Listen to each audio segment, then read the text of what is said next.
आपने कभी देखा है कि आप गाड़ी से कहीं जा रहे हो, ठीक है, और गाड़ी मूव कर रही है। जैसे ही सडनली गाड़ी रुकती है, आपकी बॉडी आगे के तरफ फॉरवर्ड डायरेक्शन में मूव कर जाती है। ऐसा क्यों होता है, आपको पता है? ये मोशन की वजह से होता है। हेलो दोस्तों, आई am Sofia Naaz. I am warm welcome to all at the 24/7 physics explain RRB NTPC। आज हम फिज़िक्स के एक टॉपिक को बेहतरीन तरीके से समझेंगे। देखिए, हम लोग फ़िज़िक्स को बहुत अच्छे से पढ़ लेते हैं, शुरू शुरू में इंटरेस्ट भी होता है, लेकिन फिर हम उसको रटने लगते हैं। बस यहीं पे खराबी हो जाती है। हमें फ़िज़िक्स को रटना नहीं, और फिज़िक्स तो इतने इंटरेस्टिंग चैप्टर्स है कि आपके आस पास ही वो होते हुए नज़र आते हैं। ऐसा थोड़ी ना है कि आप उसको अलग से किसी एक्सपेरिमेंट मत करने के लिए आप किसी लैब में जाओ। नहीं, आपके आसपास आज जो टॉपिक हम पढ़ रहे हैं ना, वो आप हमेशा हर एक दिन एवरी डे आप होते हुए देखते हो। तो जो चीज़ आप होते हुए देखते हो ना, उसकी एप्लीकेशन को समझना इतना इजी होता है। और आप उसको एक बार कॉन्सेप्ट को गो थ्रू कर लिए ना, अगर उसे एक बार समझ गया ना, तो उससे रिलेटेड हर एक कॉन्सेप्ट मैं चैलेंज करती हूँ कि सब क्लियर होगा, और यही बताने के लिए मैं आई हूँ। ठीक है, तो चलो स्टार्ट करते हैं कि न्यूटन्स लॉ ऑफ मोशन। पहले न्यूटन्स लॉज ऑफ मोशन को स्टार्ट करने से पहले मैं कुछ पूछती हूँ कि आप मोशन होते हुए तो देखे हो, ठीक है, मोशन होते हुए तो देखे हो, लेकिन मोशन क्यों होता है? आप कोई बता सकते हैं कि मोशन होता क्यों? चलो दोस्तों, इसके बारे में हम लोग डिस्कस करते हैं कि मोशन होता क्यों है। मोशन होता है कि पोजीशन को चेंज करने के लिए। फॉर एग्ज़ाम्पल, अगर कोई ऑब्जेक्ट ये है, ये कोई ऑब्जेक्ट है, ठीक है, तो ये ऑब्जेक्ट को करने के लिए मान लो कि यहाँ पे कोई ए है, यहाँ पे बी है। इस ऑब्जेक्ट को इस पोजीशन से यहाँ जाने के लिए एक्स डिस्टेंस का ये ऑब्जेक्ट यहाँ से यहाँ तक कोई एक्स डिस्टेंस है, ठीक है। ये एक्स डिस्टेंस को कैसे काउंट कर रहा है, कितने समय में ये यहाँ से यहाँ तक मूव किया, टी समय पे किया। तो इस पोजीशन को यहाँ तक लाने के लिए जो चेंजेस हुआ, इसके टाइम में जो चेंजेस हुआ, पोजीशन के रिस्पेक्ट में, जो टाइम के रिस्पेक्ट में पोजीशन का चेंजेस हुआ, पॉइंट ए मतलब ऑब्जेक्ट ए ऑब्जेक्ट बी को एक पोजीशन से दूसरी पोजीशन पे ले जाने के लिए जो हम लोग उसके पोजीशन में चेंज किए, वही तो मोशन है। तो मोशन क्या है कि मोशन ऑब्जेक्ट के पोजीशन पे जब हम चेंज करते हैं तो वो ऑब्जेक्ट मूव करता है, यही इसका कारण है। ठीक है, अब नेक्स्ट स्लाइड पे मूव करते हैं कि introduction to motion and force. Motion क्या होता है? ऑब्जेक्ट को क्या करते हैं हम लोग? Motion change in the position of object. Object के पोजीशन को जब हम चेंज कर देते हैं तो वो मोशन क्रिएट होता है। और मोशन किसके रिस्पेक्ट में क्रिएट होता है? मोशन रिस्पेक्ट में क्रिएट होता है कि object respect to the time its surrounding, उसके सराउंडिंग के रिस्पेक्ट में होता है। अगर टाइम एक ही जगह, मान लो कि हम एक ही पोजीशन पे, ये ऑब्जेक्ट है, ये ऑब्जेक्ट एक ही पोजीशन पे रुका हुआ है, यहीं पे रुका हुआ है, ठीक है। अब ये टी टाइम बढ़ रहा है, 1 सेकेंड, 2 सेकेंड, 3 सेकेंड, तो ये क्या है? ये यहीं पे, ये रेस्ट पोजीशन पे है। ये क्या है? रेस्ट पोजीशन पे। तो यह कुछ होगा?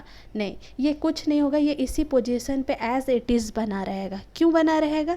क्योंकि ये टाइम के रिस्पेक्ट पे चेंज नहीं हो रहा है, ठीक है। तो इसका मतलब क्या मोशन नहीं हो रहा है? हो रहा है। मोशन क्या है? बॉडी का एक, ऑब्जेक्ट का एक प्रॉपर्टी है, और ये इनर्शिया की वजह से आता है।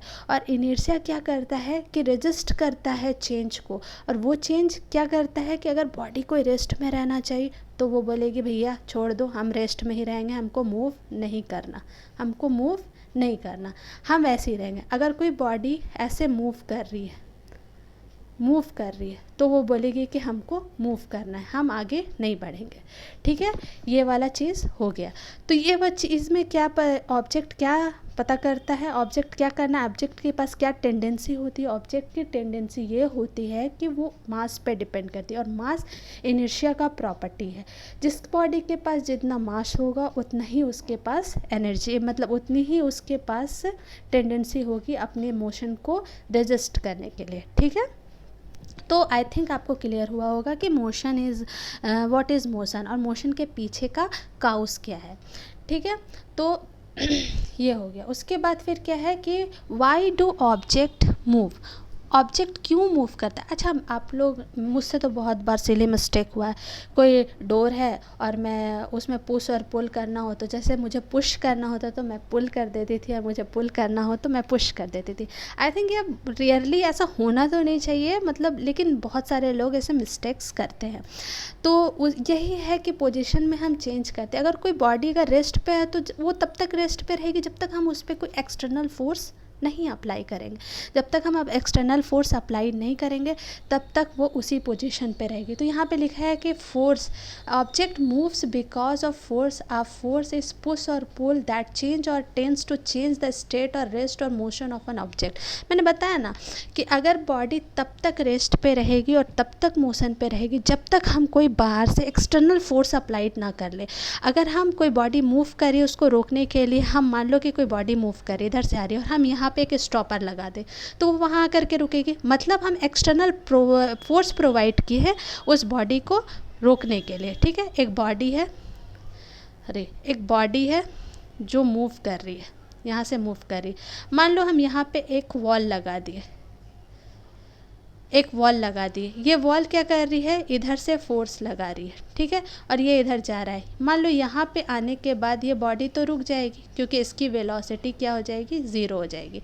ठीक है, इसकी वेलोसिटी क्या हो जाएगी, इसकी वेलोसिटी ज़ीरो हो जाएगी। तो यहाँ पे क्या हो जाएगा कि ये बॉडी यहाँ पे रुक जाएगी। क्यों रुकेगी कि ये बॉडी मूव कर रही थी, इसके पास टेंडेंसी था अपने स्टेट के और अपने पोजिशंस को चेंज करने के लिए, लेकिन हम एक्सटर्नल फोर्स लगा करके हम इसके पोजिशन को रेस्ट पोजिशन पे ले आते।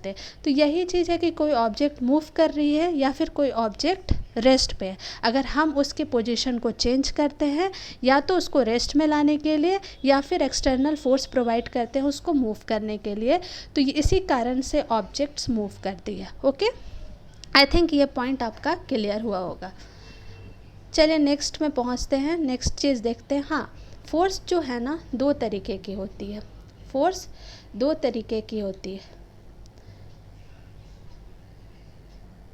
फोर्स दो तरीके की होती है। एक होता है कांटेक्ट फोर्स, एक होता है नॉन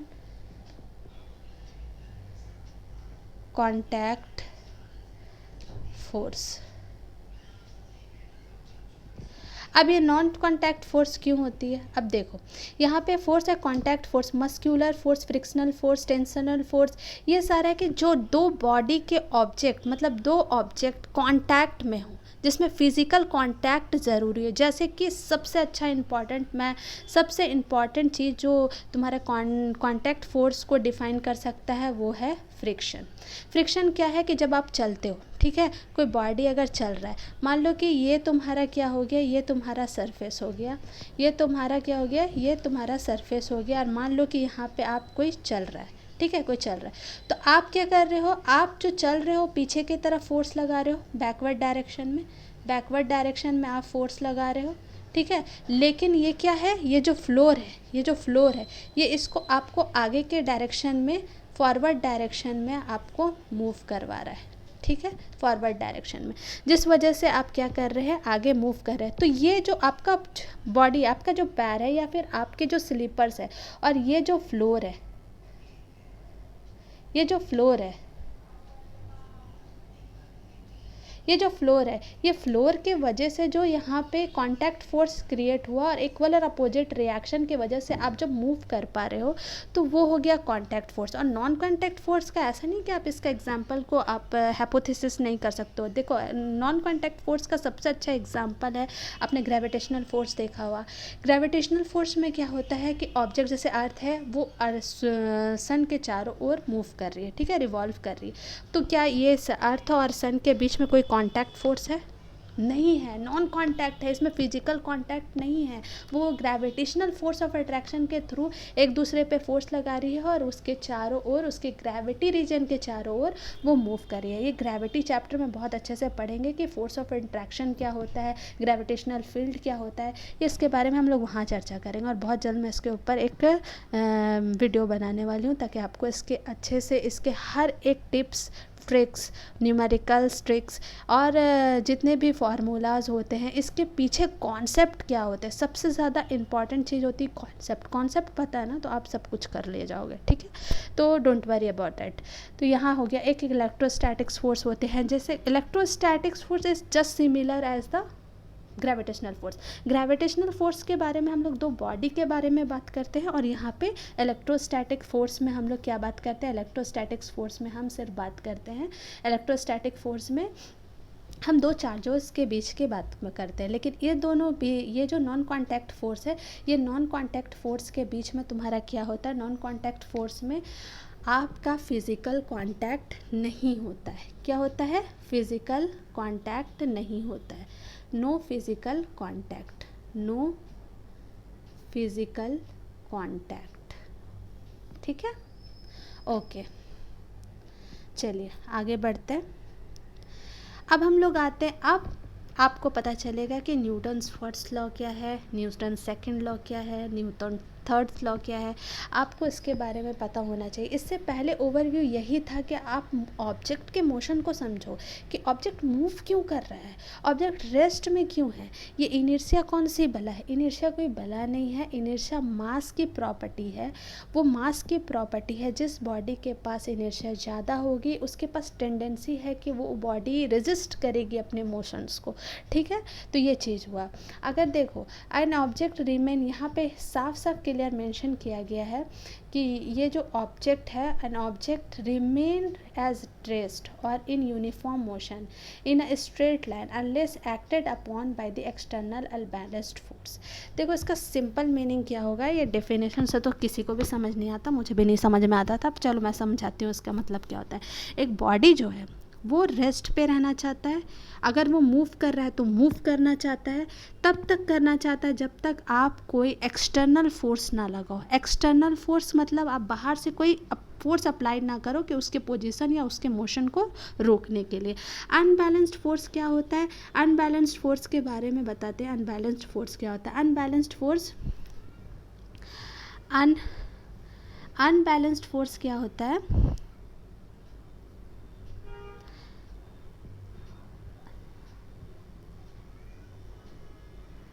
अनबैलेंस्ड फोर्स। देखिए यहाँ पे क्या है ना कि आपका एक ऑब्जेक्ट है, यहाँ पे हम 5 न्यूटन से फोर्स लगा रहे हैं और इधर से कोई 3 न्यूटन्स का फोर्स लगा रहा है, तो ये बॉडी की टेंडेंसी क्या होगी, किधर मूव करेगी बॉडी, बॉडी इधर मूव करेगी, क्योंकि ये दोनों फोर्सेस बराबर नहीं है। इधर 3 न्यूटन का फोर्स लग रहा है, इधर 5 न्यूटन का फोर्स हो रहा है, तो जिधर बॉडी को ज़्यादा वेलोसिटी और एक्सेलरेशन मिलेगा, ज़्यादा फोर्स मिलेगा, बॉडी भी उधर ही मूव करेगी, ठीक है। और ये अनबैलेंस्ड फोर्स का उदाहरण है, ठीक है। ये समझ में, आई थिंक ये समझ में आ गया होगा। अब न्यूटन्स लॉ, फर्स्ट लॉ क्या है, न्यूटन फर्स्ट लॉ हम लोगों को लॉ ऑफ इनर्शिया के बारे में बताता है। लॉ ऑफ इनर्शिया यही है कि कोई बॉडी, इनर्शिया का मतलब ही यही होता है कि वो मास की प्रॉपर्टी है, और इनर्शिया का मतलब बॉडी रेजिस्ट करती है अपनी चेंज को। अगर बॉडी, इसके 3 प्रॉपर्टीज़ होती है, एक होता है रेस्ट, एक होता है मोशन, एक होता है डायरेक्शन। अगर बॉडी अगर रेस्ट पे है तो वो रेस्ट पे रहना चाहेगी, मोशन में है तो मोशन में रहना चाहेगी, और अगर बॉडी डायरेक्शनल, किसी डायरेक्शनल में मूव करे तो उसी डायरेक्शन में वो मूव करना चाहती है, वो अपने चेंज को रेजिस्ट करती है। और जैसे ही चेंज उसको मिलता है तो बॉडी उसे क्या करती है, वो बॉडी को उसके मोशंस को चेंज करके वो उसको रेजिस्ट करती है कि उस पोजीशन में वो ना आए। वो रेजिस्ट करती है कि मतलब उस पोजीशन से उसको छेड़छाड़ पसंद नहीं, कि वो अगर मोशन कर रही है तो करने दो, वो रेस्ट पे है तो रेस्ट पे रहने दो। अगर हम उसको एक्सटर्नल फोर्स लगा करके रोकेंगे तो वो उस चेंज को रेजिस्ट करती है। वो रेजिस्टेंस मतलब इनर्शिया एक कुछ नहीं है, मास की प्रॉपर्टी है, और वो किसी भी ऑब्जेक्ट के मोशन को रेजिस्ट करती है, ठीक है। इसका एग्जांपल है, देखो आप लोग ये रियल लाइफ में देखे होंगे, जो मैंने क्लास स्टार्ट करने से पहले बताया था कि ये जो तुम्हारा सीट बेल्ट है हम लोग क्यों यूज़ करते हैं। हम लोग बहुत सारा एक्सपेरिमेंट करते थे बचपन में, ये कॉइन्स और कार्ड वाला एक्सपेरिमेंट तो बिल्कुल भी बहुत ज़्यादा इंपॉर्टेंट है और ये हम लोग रियल लाइफ में भी देखते भी है, इसको भी हम लोग डिस्कस करेंगे। एंड नेक्स्ट ये है कि हम डस्टिंग ऑफ कारपेट, ये सब फर्स्ट लॉ ऑफ मोशन का एग्जाम्पल्स है। सीट बेल्ट क्या है, देखो आप जब कार चलती है सडनली स्टॉप हो गई तो आपकी बॉडी क्या होता है, आपकी बॉडी आगे की तरफ मूव कर जाती है। क्यों? इनर्शिया की वजह से, क्योंकि गाड़ी मूव कर रही थी, गाड़ी क्या हो रही थी, आगे मूव कर रही थी, लेकिन आपकी बॉडी उस वक्त क्या थी, बॉडी आपकी रेस्ट पे थी। क्या थी? बॉडी आपकी रेस्ट पे थी। बॉडी आपकी क्या थी? रेस्ट पे थी। बॉडी आपकी रेस्ट पे थी, ठीक है।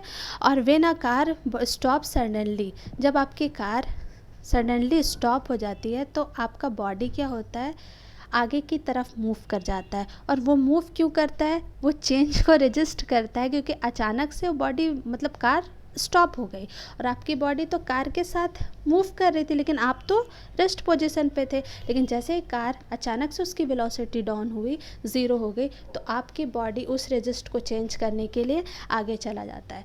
इसीलिए सीट बेल्ट लगाना ज़रूरी है दोस्तों, क्योंकि जब भी आप गाड़ी चलाओ ना तो इस बात का ध्यान रखो कि आप सीट बेल्ट लगाओ, क्योंकि ये इनर्शिया की प्रॉपर्टी आपको याद हो जानी चाहिए कि ये क्यों हो रही है। ये इसलिए हो रही है कि आपकी इनर्शिया ही आपकी जान का कारण बन सकता है। क्यों? क्योंकि सीट बेल्ट ये है कि आपकी बॉडी उस वक्त रेस्ट पे होती है, लेकिन उसको आप एक्सटर्नल फोर्स लगा करके आप उस बॉडी को अगर रोकते हो तो वो रेजिस्ट करती है अपने चेंज को और आगे की तरफ मूव करती है।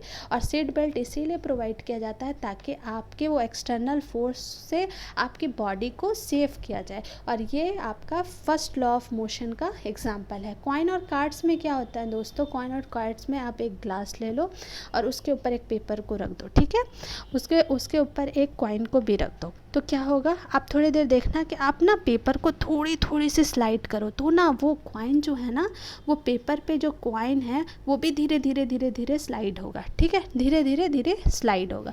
तो स्लाइड होने से क्या होगा कि स्लाइड होने से वो धीरे धीरे स्लाइड होगा, तो वो साथ में स्लाइड होगा, ठीक है। लेकिन एक आप दूसरे बार एक काम और करके देखो, आप एक काम करो कि आप उसके पास फिर सेम एक्सपेरिमेंट को दोहराना है, लेकिन अब इसमें चेंजेस क्या है, इस पर चेंजेस ये है कि आप उसमें क्या करो, आप ये जो ग्लास है, मान लो ग्लास है, ठीक है, उसके ऊपर ये कागज़ रखी हुई है, ठीक है, यहाँ कॉइन है।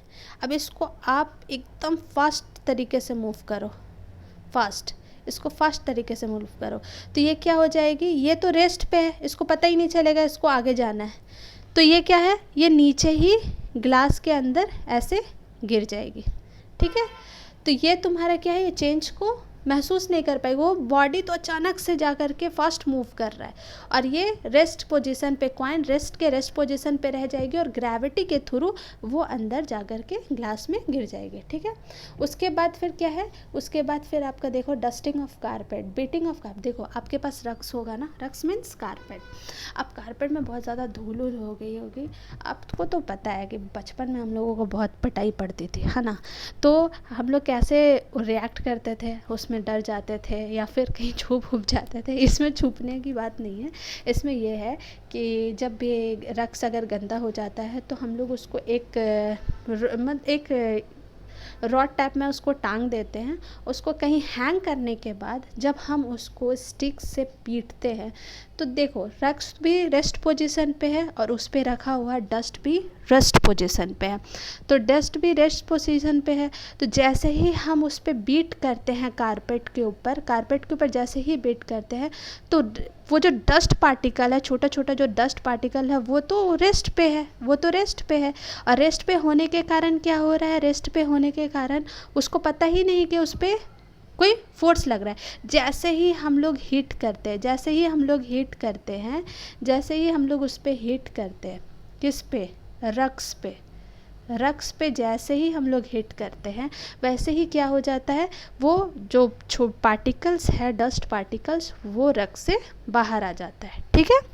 क्लियर? क्यों हो रहा है? क्योंकि वो इनर्शिया की प्रॉपर्टी है, वो रेस्ट पोजीशन पे है। कौन रेस्ट पोजीशन पे है? डस्ट रेस्ट पोजीशन पे। और कारपेट को जो हम पीट रहे हैं, उसको बीट कर रहे हैं, तो वो जैसे ही अपने रेस्ट पोजीशन से मोशन पोजीशन पे आता है तो उसको पता ही नहीं चलता है डस्ट को कि अरे ये मोशन पे आ गया, वो इनर्शिया की प्रॉपर्टी की वजह से वो वहाँ पे ग्रेविटी के थ्रू फॉल कर जाता है। ठीक है, आई थिंक ये वाला चीज़ भी आपको क्लियर हुआ होगा।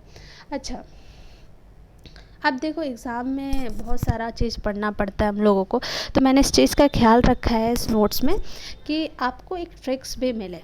तो देखो हम लोगों को जब एग्ज़ाम होता है ना, मैं भी स्टूडेंट थे एग्ज़ाम देते, तो मैं ये सोचती थी कि कुछ ओवरव्यू मिल जाए, इतना कुछ ना पढ़ना पड़े, कुछ कुछ शॉर्ट नोट्स हो जो मुझे उस चैप्टर को गो थ्रू करने में ईजी हो। तो मैंने ये चीज़ का ध्यान रख करके आप लोगों के लिए ये चीज़ दिया है कि इनर्शिया ना मतलब बहुत लोग समझते हैं मास नहीं है वो, उसका मास का एक प्रॉपर्टी है, लेकिन उसका मेन कारण क्या है कि कोई ऑब्जेक्ट को वो चेंज करता है, उसकी पोजीशन को चेंज करता है। तो resistance to change, greater the mass greater the inertia. I think अब इनर्शिया में आप किसी भी बच्चों को कोई प्रॉब्लम नहीं होगा, और प्रॉब्लम है तो मैं हूँ ना, आपकी बड़ी बहन, आपकी मेंटोर, आपको हर तरीके से समझाएगी। ठीक है, ओके, चलो नेक्स्ट पोजीशन पे मूव करते हैं। अब टाइप ऑफ इनर्शिया देखो, मैंने इसके बारे में पहले ही डिस्कस कर दिया कि इनर्शिया रेस्ट मतलब 3 तरीके से होता है। एक होता है आपका inertia of rest, inertia of motion, inertia of motion और इनर्शिया ऑफ डायरेक्शन।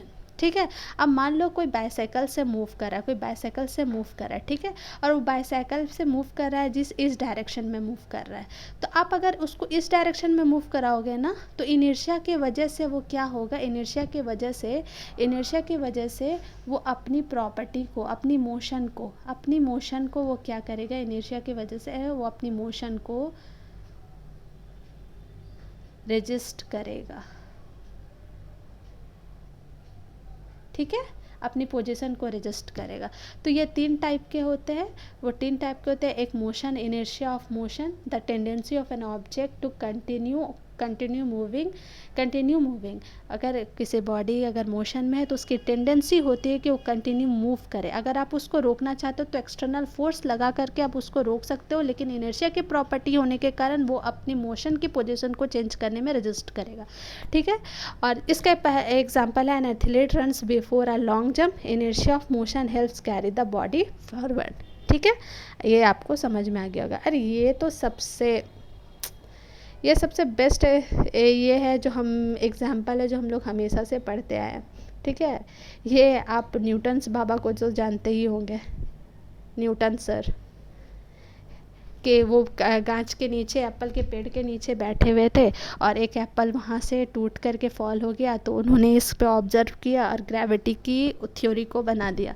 ठीक है, ऐसा ही नहीं होगा, हम लोगों को समझाने के लिए इस तरीके से एक फ्रेमवर्क बनाया गया जिससे हमारे अंडरस्टैंडिंग और ऑब्जर्वेशन स्किल्स अच्छे से हो पाए। लेकिन ये पोजीशन हुआ, देखो दोस्तों हमारे ना आसपास बहुत सारी चीज़ें होती रहती है, बस ऑब्जर्वेशन का ही तो कमाल है। अगर हम कुछ ऑब्जर्व कर लिए और क्लिक कर गया ना, तुरंत साइंटिस्ट बन जाओगे। ठीक है, इस बात का ध्यान रखना। अच्छा, तो ये हो गया। अब ये देखो, remember mass is the measure of inertia. Inertia को कैसे मेज़र किया जाता है, मास से ही किया जाता है। हेवियर ऑब्जेक्ट, बताया था ना कि इनर्शिया मास की प्रॉपर्टी, अगर कोई ऑब्जेक्ट हेवी है तो उसकी इनर्शिया भी हेवी होगी। और उसको रोकना, जैसे कि एक ट्रक है, हेवी लोडेड ट्रक, उसकी मास तो ऑलरेडी ज़्यादा है, आप उसमें से एक्स्ट्रा आप उसमें लोड कर दियो तो उसकी मास और बढ़ गई ना। अब वो मोशन में है, अब उसको रोकना चाहोगे तो वो फॉरवर्ड डायरेक्शन में मूव कर रही है, अगर आप उसको रोकना चाह रहे हो तो उसको रोकने में थोड़ा मुश्किल हो सकता है, क्योंकि इनर्शिया के प्रॉपर्टी के कारण वो अपने मोशन को रेजिस्ट करेगी। ठीक है, आई थिंक ये भी आपको क्लियर हो गया होगा। अच्छा ठीक है, अब Newton second law of motion, ये मोस्ट इम्पॉर्टेंट चीज़ है। ये इससे बहुत बार क्वेश्चन पूछा गया है, इससे question RRB, NTPC, PCS exam में भी इसका क्वेश्चन पूछा गया है। ठीक है, इसका क्वेश्चन पूछा गया है। ठीक है, RRB NTPC में इसका क्वेश्चन पूछा गया है। ओके, और PCS एग्ज़ाम में अभी BPSC में भी इससे क्वेश्चन पूछा गया था, न्यूटन्स लॉज ऑफ मोशन पे। ये सेकंड लॉ ऑफ मोशन है ना, इसी को बोलते हैं Newton's law of motion, Newton second law of motion. ये क्या बताता है, इसको बताने से पहले ना मुझे आपको एक चीज़ बतानी है, मोमेंटम का केस। ये क्या हो गया,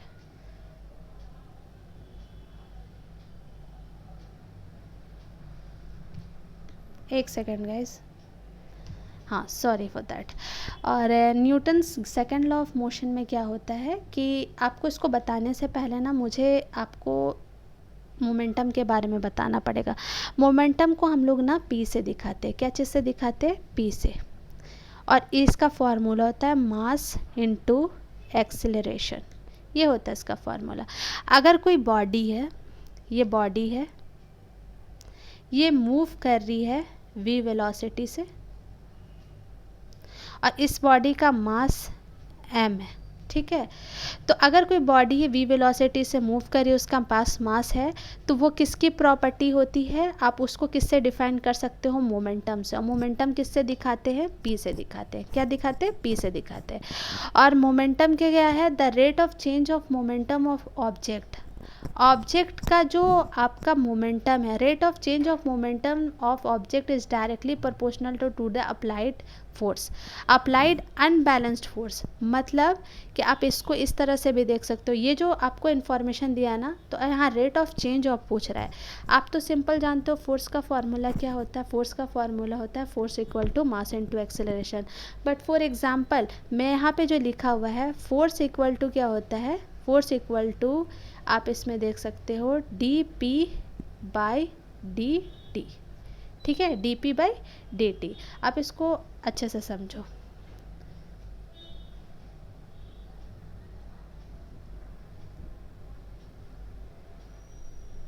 ठीक है। चलो यहाँ बता देती हूँ।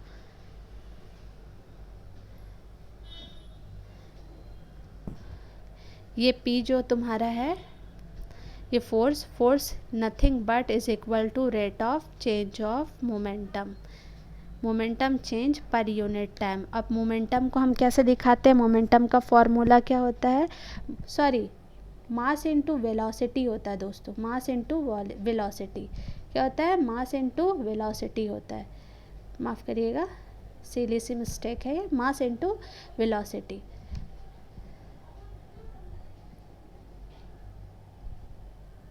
ठीक है। अब हम इसको अगर हम ओपन करेंगे तो D M V by D T, इस प्रोसेस को पता है क्या बोलते हैं, इसको डेरिवेशन बोलते हैं। डेरिवेशन करके आप इसको मास इनटू मास और इसके फार्मूला पे पहुंच सकते हो। मास के जो फार्मूला है ना F equal to M A, वहाँ तक पहुंच सकते हो। ये कैसे आएगा आप अभी देखो, मैं दिखाती हूँ कैसे आएगा। मैं यहाँ पे लिख देती हूँ, ठीक है, मैं यहाँ पे लिखती हूँ।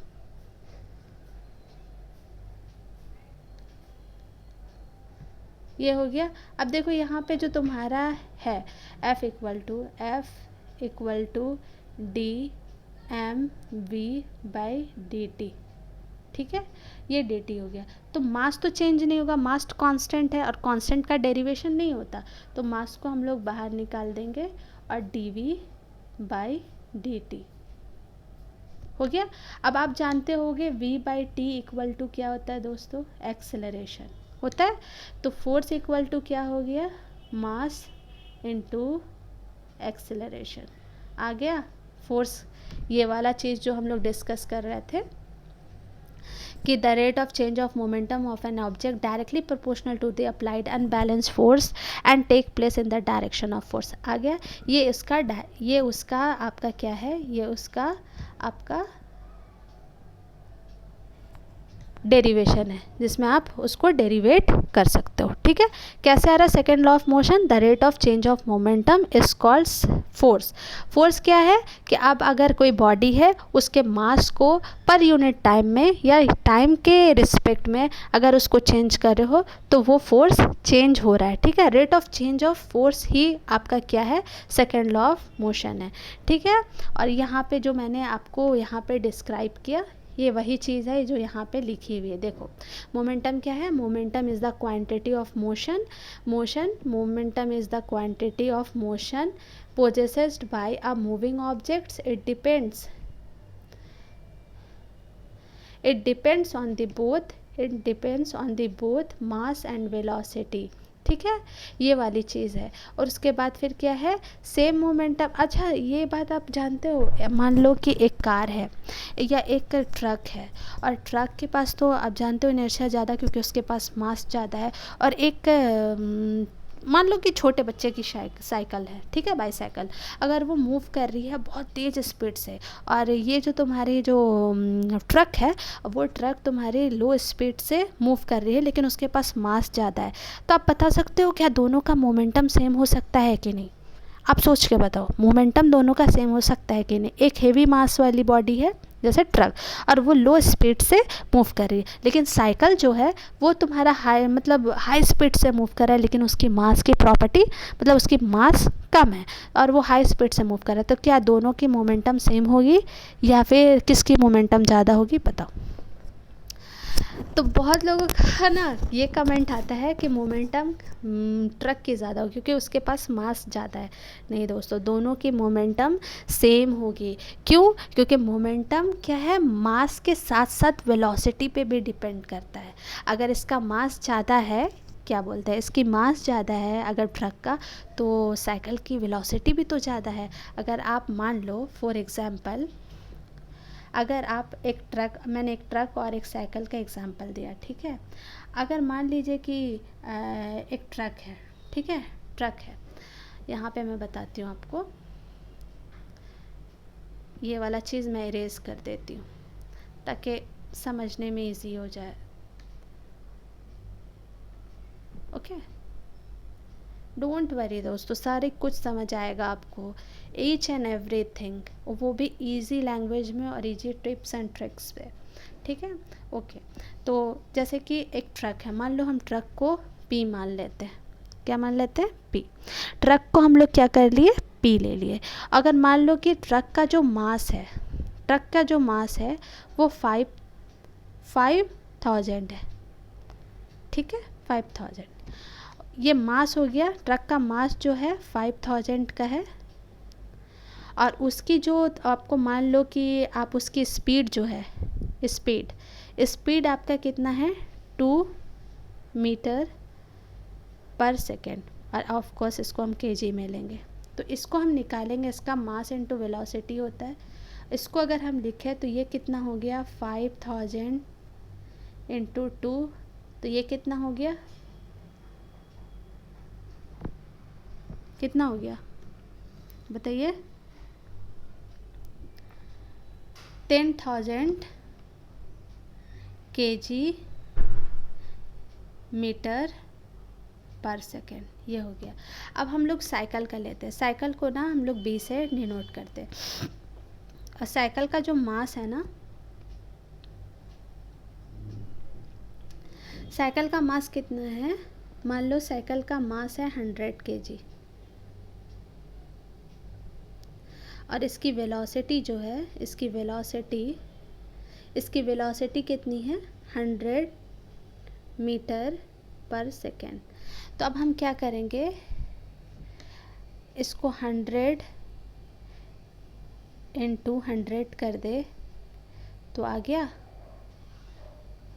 10,000 kg metre per second.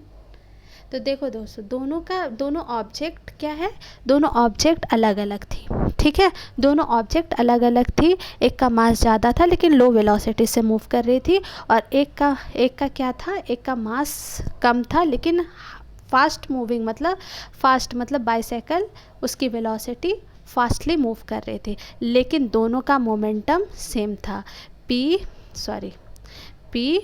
Equal to B।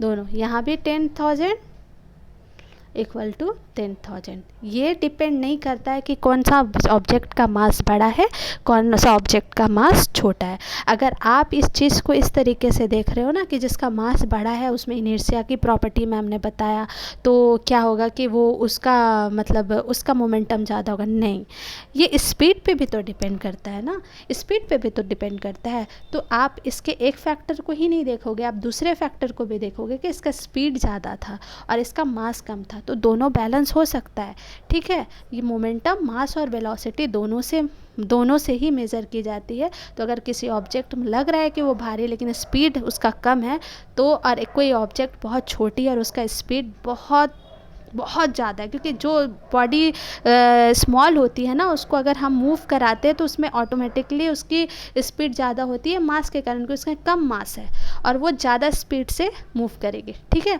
तो इस वजह से मोमेंटम दोनों का सेम हो जाएगा। आई थिंक आपको यहाँ पे क्लियर हो गया होगा। और देखिए यहाँ पे क्या है, फोर्स। फार्मूला क्या है, मोमेंटम को पी से डिनोट करते हैं, मैंने बता दिया आपको। मोमेंटम को पी से डिनोट करते हैं और ये मास इनटू वी उसका वेलोसिटी है। पी को मोमेंटम बोलते हैं, मास और केजी वेलोसिटी। मास का जो एसआई यूनिट होता है वो केजी होता है, और वेलोसिटी का तो मैंने आपको बताया था कि वेलोसिटी को हम पोजीशन इनटू टाइम से दिखाते हैं। और ये पोजीशन आपका हो गया, आप पोजीशन का ऐसा यूनिट क्या होगा, मतलब डिस्टेंस, तो मीटर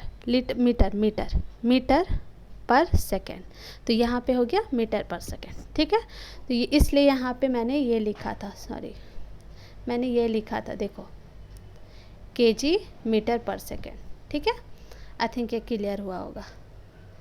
अ ट्रक वर्सेस बाईसाइकिल, मैंने अभी इसी का एग्जांपल दिया है, आप इसको अच्छे से गो थ्रू कर लेना। एक बार जस्ट देख लोगे ना तो बिल्कुल अच्छे से समझ में आ जाएगा आपको, क्योंकि मैंने यहाँ पे एग्जांपल के थ्रू आपको पूरा एक्सप्लेन कर दिया कि क्या होता है, ठीक है। Momentum, I think momentum is clear. Okay, अब कंजर्वेशन क्या है, आपने ये पढ़ा होगा ना कि energy neither be created nor be destroyed, it can be transform one form to another form. आप ये भी पढ़े हो कि एनर्जी चेंज हो जाती है, हीट एनर्जी इलेक्ट्रिक एनर्जी में चेंज हो जाती है, इलेक्ट्रिक एनर्जी केमिकल एनर्जी में चेंज हो जाती है। कुछ लॉस होता है लेकिन सराउंडिंग के साथ, लेकिन वो एनर्जी कभी भी वेस्ट नहीं हो सकती, एक फॉर्म से दूसरे फॉर्म में चेंज हो जाती है। अब ना ये जो कंजर्वेशन वाला जो टेक्निक है ना, कंजर्वेशन, ये कंजर्वेशन किस में आता है, मोमेंटम में आता है। मोमेंटम में आता है मतलब कि जब बॉडी, आपका बॉडी में, मान लो कि ये एक बॉडी है, ठीक है, ये इससे आकर के टकरा रही है, कोलाइड कर रही है, बॉडी ए बॉडी बी एक दूसरे से कोलाइड कर रही है, लेकिन हम कोई एक्सटर्नल फोर्स प्रोवाइड नहीं कर रहे हैं, एक्सटर्नल फोर्स हम कोई भी प्रोवाइड नहीं कर रहे, ये अपने इंटरनल फोर्स के वजह से, ये इंटरनल फोर्स के वजह से आपस में टकरा रहा है। तो इसका momentum, initial momentum equal to final momentum होगा। क्यों? क्योंकि ये अपने इंटरनल फोर्स, अपने अंदर की फोर्स के वजह से ये क्या हो रहा है, कोलाइड कर रहा है। हम कोई बाहर से एक्सटर्नल फोर्स नहीं क्रिएट करे, जिस वजह से ये कंजर्वेशन की प्रॉपर्टी पे आता है कि इनिशियल कोई बॉडी है, अगर वो कोलाइड कर रही है तो उसके इनिशियल मोमेंटम और उसका फाइनल मोमेंटम दोनों ही सेम होगा, ठीक है। ओके, ये हो गया। अब हम लोग नेक्स्ट स्लाइड में चलते हैं। अब आ गया Newton's third law of motion.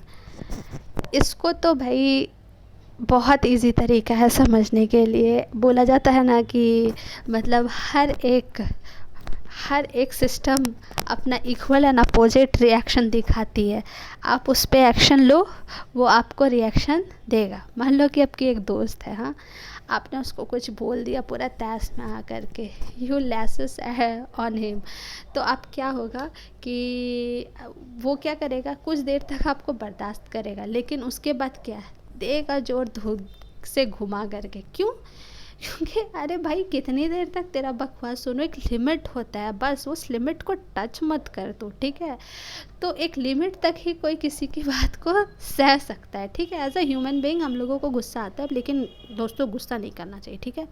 आता है तो वो आपको घुमा करके देगा, तो क्या आप गांधी जी के 3 बंदर हो, आप चुप रहोगे? नहीं, आप भी उसको घुमा करके दोगे। एज अ फ्रेंड ये सब चलता रहता है, लेकिन घर पे ये सब मत करना। फॉर एग्जांपल मैंने समझाने के लिए ये सब यूज़ किया है, ठीक है।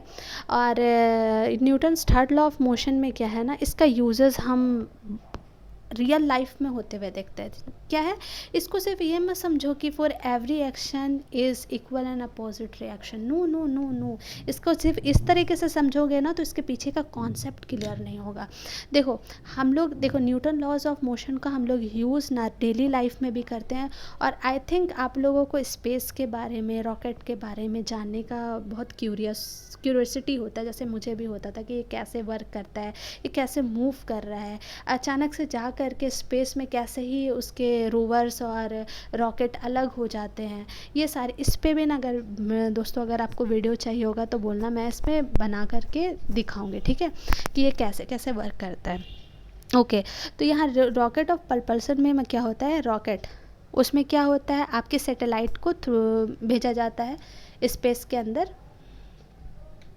ठीक है। ये रॉकेट ऑफ propulsion, यहाँ पे जो है ना इसके अंदर फ्यूल होते हैं, फ्यूल, ये फ्यूल क्या होते हैं, नीचे के तरफ फोर्स लगाते हैं, नीचे के तरफ फोर्स लगाते हैं, ये फ्यूल जो है ये नीचे के तरफ फोर्स लगाते हैं, और ये जो बॉडी है ये मोमेंटम की वजह से ये क्या करता है, ऊपर v वेलोसिटी से मूव करता है। तो ये जो तुम्हारा कॉइल है, ये जो तुम्हारा फ्यूल है, फ्यूल जो तुम्हारा मूव करने के लिए ये ग्रेविटी के थ्रू अंदर इधर की तरफ फोर्स लगाता है, और ये v वेलोसिटी से ऊपर मूव करता है। तो ये इक्वल एंड अपोजिट रिएक्शन लगा रहा है, इक्वल एंड अपोजिट फोर्स लगा रहा है। तो रॉकेट एक्सपेल गैस डाउनवर्ड, जो रॉकेट के अंदर जो गैस का यूज़ करते हैं, वो रॉकेट क्या करता है, उसमें जो गैस है, उसमें जो फ्यूल है, वो किधर फोर्स लगाता है, डाउन के तरफ, ठीक है, गैस के डाउन के तरफ पुश करता है, और गैसेस पुशेस रॉक। अब जो उसमें जो फ्यूल है, वो फ्यूल क्या करता है, रॉकेट को अपर डायरेक्शन में मूव कराता है, अपर डायरेक्शन में पुश करता है, जिस वजह से ये क्या होता है, this is how rocket work in space where there is no air। जहाँ पे एयर नहीं हो, आपको पता होना चाहिए कि हमारे स्पेस पे वैक्यूम है, vacuum is what, there is no air, वहाँ पे कोई एयर नहीं है, कोई इन्वायरमेंट नहीं है, उसके बावजूद भी हमारा जो रॉकेट सिस्टम है वो जाता है। रॉकेट में जो आपका ये rocket of propulsion I think clear हो गया, मैं एक बार फिर से बता देती हूँ कि देखो रॉकेट है ना, रॉकेट के अंदर, इसके अंदर गैसेस होते हैं, ठीक है। ये गैसेस क्या करता है, ये गैसेस ना नीचे की तरफ ऐसे फोर्स लगाता है। ये रॉकेट जो है, रॉकेट एक्सपेल गैस डाउनवर्ड, ये गैस को डाउनवर्ड की तरफ फोर्स लगाता है, रॉकेट नीचे की तरफ, और जो गैस जो बर्न होता है वो रॉकेट की तरफ अपर डायरेक्शन में फोर्स लगाते हैं, जिसके वजह से ये दोनों मूव कर पाता है, इक्वल और अपोजिट रिएक्शन दिखाते हैं। और न्यूटन के थर्ड लॉ ऑफ मोशन का यूज़ करके ये क्या हो जाता है, स्पेस पे मूव कर जाता है, ठीक है। इसका एक और एग्जांपल है जो आपने देखा होगा, स्विमिंग में क्या होता है, देखो ये क्या है कि स्विमिंग में क्या होता है, एक स्विमर है, ठीक है, मान लो एक स्विमर है, ये अपना हाथ पैर ऐसे ऐसे घुमा रहा है, ये पूरा स्विमिंग पूल है, ठीक है। अब ये स्विमर क्या कर रहा है, स्विमर पुशेस वाटर को क्या कर रहा है, बैक के तरफ मूव कर रहा है, लेकिन वाटर इस स्विमर को क्या कर रहा है, वाटर इस स्विमर को आगे की तरफ धकेल रहा है, क्या कर रहा है, आगे की तरफ धकेल रहा है। तो इसमें क्या होगा, the harder the pusher the faster the swimmer, ठीक है। ये पुश कर रहा है, ये क्या कर रहा है, स्विमर पानी को पीछे की तरफ मूव कर रहा है, एक्शन दिखा रहा है, और पानी इसको क्या कर रहा है, आगे की तरफ पुश कर रहा है, तब ये जा कर के स्विम कर पा रहा है। ये भी न्यूटन्स के थर्ड लॉ ऑफ मोशन का ही एग्जांपल है। अच्छा, वॉकिंग के बारे में मैंने बताया कि कॉन्टैक्ट फोर्स, जो फ्रिक्शनल फोर्स, हम कैसे चल पाते हैं। देखो फ्रिक्शनल एक बहुत इंपॉर्टेंट फोर्स होता है, अगर फ्रिक्शन नहीं होता ना दोस्तों तो हम लोग कभी भी नहीं चल सकते। तो फ्रिक्शन के वजह से ही तुम चल सकते हो, अपने डेली लाइफ के कामों को एग्जीक्यूट कर सकते हो, ठीक है।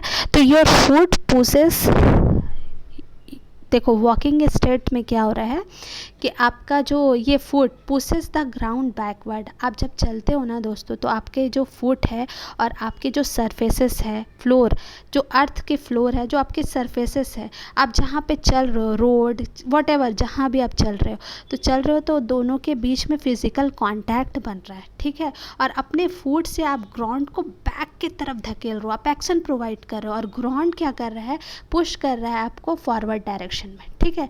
तो आप इसी कारण से you have to able to walk, ठीक है, that is the reason behind the friction. I think आपका क्लियर हुआ होगा।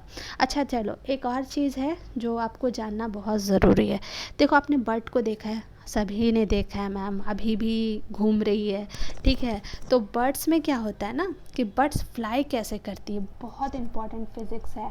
हम आपको जब मैकेनिक्स पढ़ाएंगे ना तो उसमें एक यूनिट आता है बर्नौलीज थ्योरम।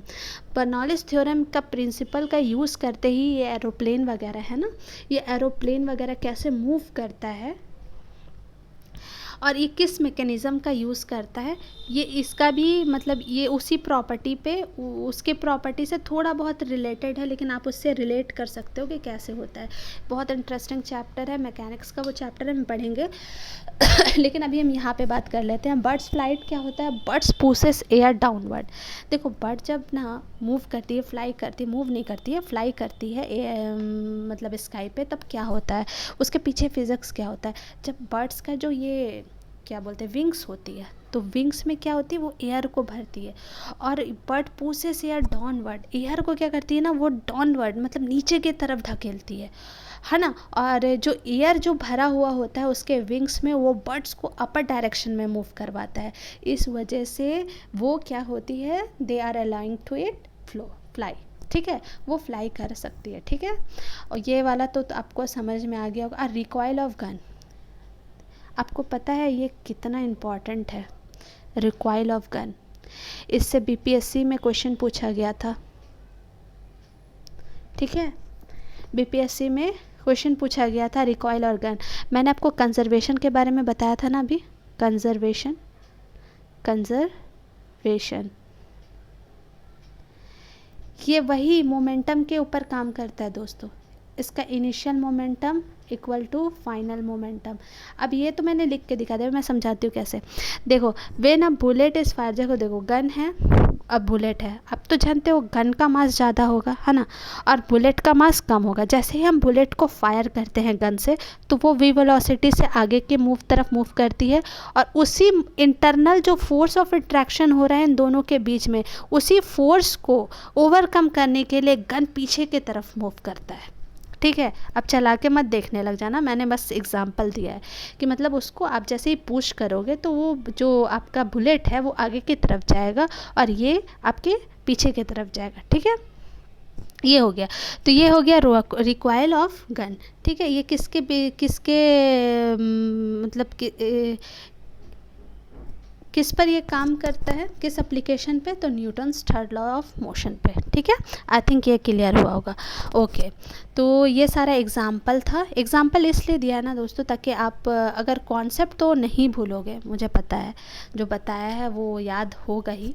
और मैं फ्लो चार्ट भी दूंगी जो आप इजी कनेक्ट कर सकते हो कि मैंने पूरे मतलब इस टॉपिक में मैंने क्या क्या पढ़ा है, इसके समराइज़ भी करेंगे हम लोग। तो ये इसमें ये सारे चीज़ होता है, ठीक है। इक्वल एंड अपोजिट रिएक्शन होता है, और इक्वल एंड अपोजिट रिएक्शन के कारण यहाँ कंजर्वेशन की थ्योरी भी देखे। कंजर्वेशन थ्योरी में मैंने ये भी देखा कि इनिशियल मोमेंटम फाइनल मोमेंटम के इक्वल होता है। और ये क्यों होता है, क्योंकि हम लोग इसमें बाहर से कोई एक्सटर्नल फोर्स प्रोवाइड नहीं करते हैं, और एक्सटर्नल फोर्स प्रोवाइड नहीं करते क्योंकि ये अपने इंटरनल फोर्स के वजह से ही रिक्वाइल होता है या फिर कोलाइड्स होता है, ठीक है। आई थिंक ये क्लियर हुआ होगा। चलिए, अब फ्लो चार्ट है। देखो, फ्लो चार्ट में यह है कि आप एक बॉडी, एक ऑब्जेक्ट मोशन कैसे परफॉर्म करता है। जैसे कि आप कोई बॉडी पे फोर्स अप्लाइड किए, अब वो बॉडी के पास मास है, वो क्या करेगा, बॉडी के पास मास है तो वो अपने इनर्शिया की वजह से उस मोशन को रेजिस्ट करेगा। उसके बाद फिर वो जब उसको आप ज़्यादा फोर्स दे दोगे तो वो क्या करेगा, अचानक से वो मूव करने लग जाएगा। मूव करेगा तो उस पर एक्सेलरेशन आएगा, एक्सेलरेशन के कारण मूव करेगा, और इससे क्या हो जाएगा, एक्शन और रिएक्शन बॉडी परफॉर्म हो गया। जैसे कि मैंने स्विमिंग के बारे में बताया था कि बॉडी मतलब स्विमर क्या करता है, पानी को पीछे की तरफ ढकेलता है, और वो पानी क्या होता है, स्विमर को आगे की तरफ ढकेलती है, जिस वजह से एक्शन परफॉर्म होता है। और एक्शन परफॉर्म होने के बाद स्विमर स्विम करने के लिए एबल हो पाता है, ठीक है। आई थिंक ये भी क्लियर हुआ होगा। अच्छा, अब फर्स्ट लॉ, सेकंड लॉ और थर्ड लॉ ये क्या है, आप इसको कैसे याद कर सकते हो। देखो, इनर्शिया का फर्स्ट लॉ हमको फोर्स के इंट्रोडक्शन के बारे में बताता है कि कोई बॉडी मूव कैसे कर रहा है। तो इनर्शिया की प्रॉपर्टी है कि बॉडी या तो मूव कर सकता है, या तो रेस्ट पे रह सकता है, या जिस डायरेक्शन में वो मूव कर रहा है उस डायरेक्शन में ही रह सकता है। इसकी 3 प्रॉपर्टी होती है और ये फोर्स का इंट्रोडक्शन देता है, Newton first law of motion को बताता है। क्लियर है। अब सेकेंड में क्या है, हम ओवरव्यू कर रहे हैं, ठीक है। अभी जो तक पढ़ा है मैंने पढ़ाया आप लोगों को और आपने जो समझा है, एक ओवरव्यू होना चाहिए लास्ट में। इतना सारा चीज़ें पढ़ा तो उसको थोड़ा सा माइंड मैप कर लेते हैं, ठीक है। तो सेकेंड लॉ ऑफ मोशन में क्या है, force equal to mass into acceleration. Force causes acceleration. अब क्या होता है, फोर्स के कारण एक्सेलरेशन प्रोड्यूस्ड हो रहा है, और इसी को हम लोग क्या कहे थे, इसी को हम लोग कहे थे कि ये जो तुम्हारा फोर्स है, sorry, force equal to D P by D T, ठीक है, D P by D T, ठीक है। तो यही rate of change of momentum, तो वो फोर्स के कारण प्रोड्यूस होता है। मोमेंटम का केस आया था, मोमेंटम ये होता है कि अगर कोई बॉडी है और वो v वेलोसिटी से मूव कर रही है तो वो मोमेंटम की प्रॉपर्टीज़ को शो करती है, ठीक है। यही है मोमेंटम, ठीक है। और थर्ड लॉ तो अभी भी देखा कि equal and opposite on different object. अच्छा हाँ, एक चीज़ और थर्ड लॉ पे है, यहाँ पे जो दिख रहा है आपका थर्ड लॉ, हमेशा एक चीज़ कन्फ्यूज़न होता है कि इक्वल एंड अपोजिट जो रिएक्शन होते हैं क्या वो एक ही ऑब्जेक्ट पे होते हैं। नो, वो डिफरेंट डिफरेंट ऑब्जेक्ट पे हो रहे हैं। जैसे मैंने स्विमिंग का एग्जांपल दिया था कि स्विमर पानी को ढकेल रहा है पीछे, तो पानी किसको ढकेल रहा है, स्विमर को। तो स्विमर और वाटर दो अलग अलग ऑब्जेक्ट हुए, तो यहाँ पे इक्वल एंड रिएक्शन जो हो रहा है वो डिफरेंट डिफरेंट ऑब्जेक्ट पे हो रहा है, ठीक है। सेम ऑब्जेक्ट पे नहीं होता है, याद रखेंगे, सेम ऑब्जेक्ट पे नहीं होता है, ठीक है। इसके निमोनिक्स को भी मैंने बनाया है, देखो मैं यहाँ थोड़ा बड़ा कर देती हूँ ताकि आपको इजी हो समझने में। न्यूमोनिक्स है आई रन फास्ट, मतलब फर्स्ट लॉ ऑफ मोशन, मतलब न्यूटन्स फर्स्ट लॉ, उसमें इनर्शिया को दिखा रहा फर्स्ट, और जो है आर का मतलब हो गया रन, रन से क्या हो गया, rate of change of momentum, ये सेकेंड लॉ को दिखा रहा है।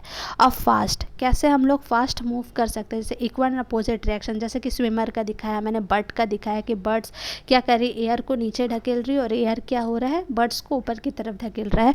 तो ये फोर्स तुम्हारा क्या दिखा रहा है, force third law of motion को दिखा रहा है न्यूटन्स का, ठीक है। तो हम यहाँ पे ऐसे ही उसको लर्न कर सकते हैं कि आयरन फर्स्ट, क्या कर सकते हैं, आयरन फर्स्ट। आई से क्या हो गया, inertia, first law of motion, inertia mass की प्रॉपर्टी है, और इनर्शिया क्या है, इनर्शिया मास की प्रॉपर्टी है, ठीक है। और ये चेंज को रेजिस्ट करती है, चेंज को क्या करती है, रेजिस्ट करती है, रेजिस्ट करती है, ओके। और आर क्या है तुम्हारा, rate of change of momentum second, और तुम्हारे ये सेकंड लॉ ऑफ फोर्स है, और तुम्हारा क्या second Newton law of motion है, और थर्ड तो तुम्हारा पता है equal and opposite motion, but it is applied on different, it is applied on different object, ठीक है, okay. I think this will be clear, okay. तो हम लोग नेक्स्ट स्लाइड पे चलेंगे।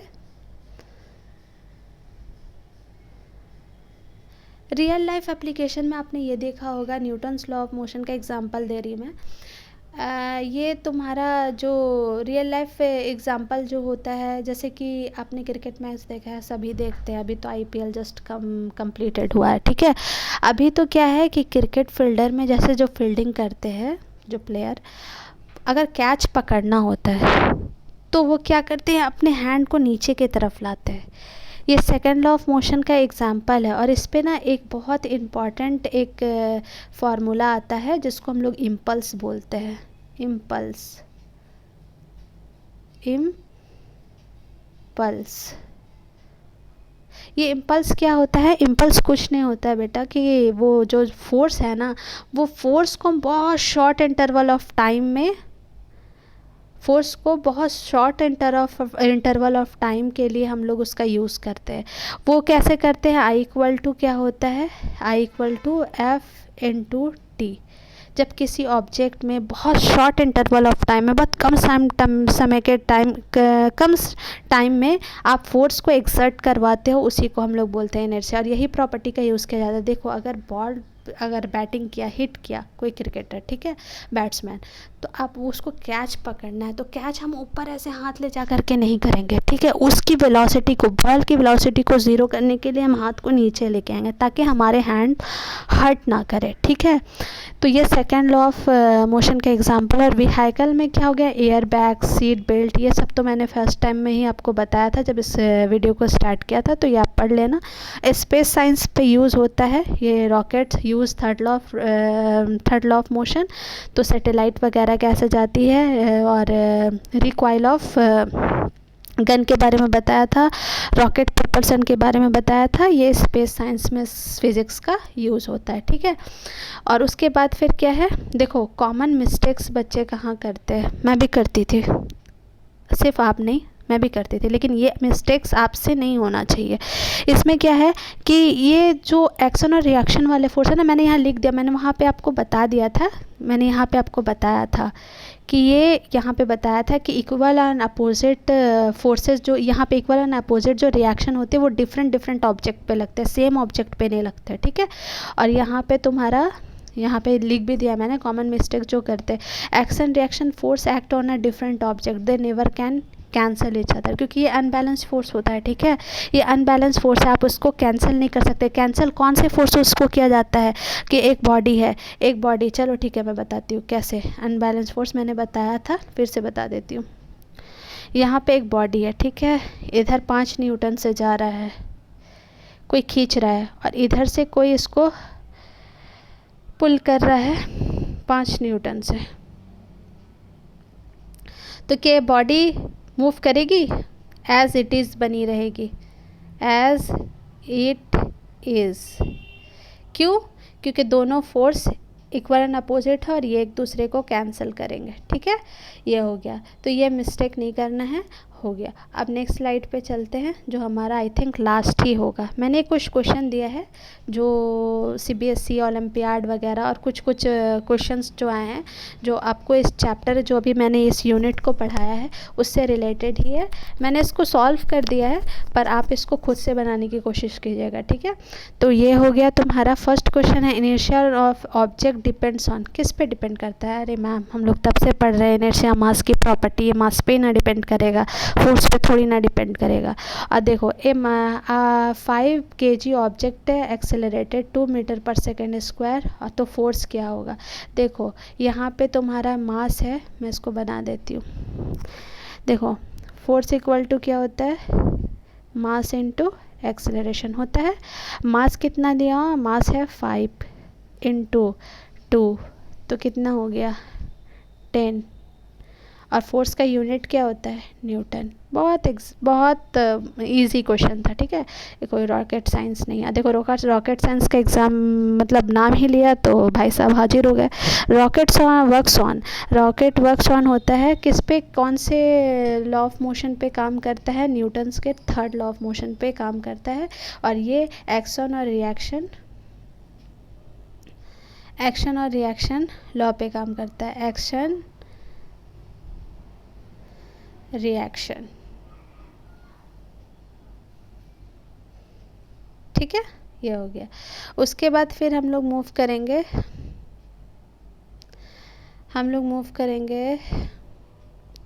आगे। A momentum of 10 kg object at 5 metre per second.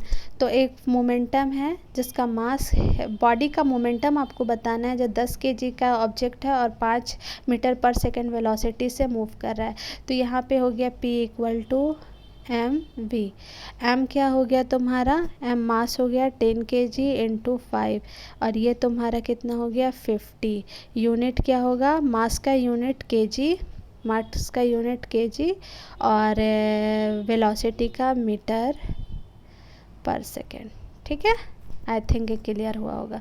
Okay, तो अब यहाँ पे एक और है कि एक्शन रिएक्शन फोर्सेस क्या होता है। एक्शन रिएक्शन फोर्सेस क्या कैंसिल करते हैं, नहीं, ये एक्ट होते हैं डिफरेंट ऑब्जेक्ट पे, सेम ऑब्जेक्ट पे नहीं होते। लिख लो अभी कहीं लिख लो, एक्शन और रिएक्शन फोर्सेस क्या होते हैं, एक्ट ऑन डिफरेंट ऑब्जेक्ट, ठीक है।